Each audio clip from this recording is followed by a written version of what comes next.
Love, Death, and Robots is an animation anthology on Netflix. It's a series of independent animations that all share at least 2, but most of the time 3, of the themes love, death, robots. Some of the shorts are extremely graphic. There's a lot of nudity and violence. I don't think I've seen so much on-screen peen in my life. And many of the stories are so intense that you might find it difficult to binge watch the anthology in one sitting. The variety of styles and narratives means my favorite episodes will be different from yours. And because they're all high quality, I don't think it's possible to critically say which episode is the best. Each episode is produced by a different animation studio, ranging from names anybody would recognize like Sony, to Sun Creature Studio, Vitaly Shushko, and Elena Volk, who have created fantastic 2D, 3D animation available on YouTube. There are a couple of studios that do more than one short, but you can't tell because they switch art styles. And the art! Some of the animation in Love, Death, and Robots is just so stunning. There are moments during Beyond the Aquila Rift where you cannot tell it's 3D animation.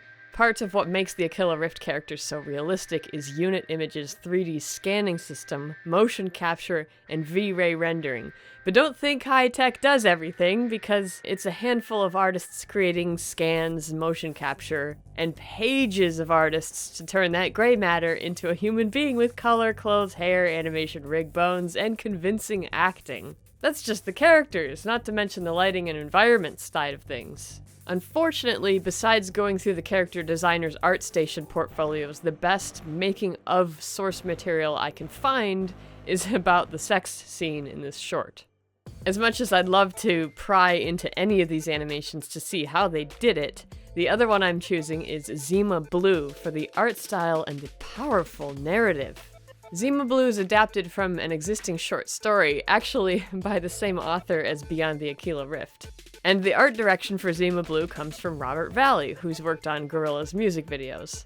So you get this really pushed anatomy with heavy black character lines and shading. What's fascinating about the character animation is its mix between hand-drawn and computer tweens to slide pieces around on the screen. In this shot, you can see the texture staying perfect, but Zima's outline is boiling. This happens because the textures are made only once for each angle of each shot, but the lines are drawn by hand.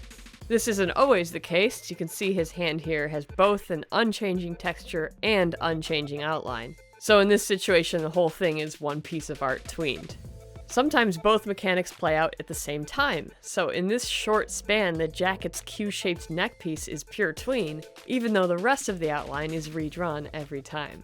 The result is animation that's so smooth I didn't realize most of the frames were drawn by hand until I analyzed it. Zima Blue isn't purely 2D, and there are quite a few 3D models. For example, this turnaround and many of the robots are 3D. By texturing and shading them a certain way, they blend into the rest of the style nicely.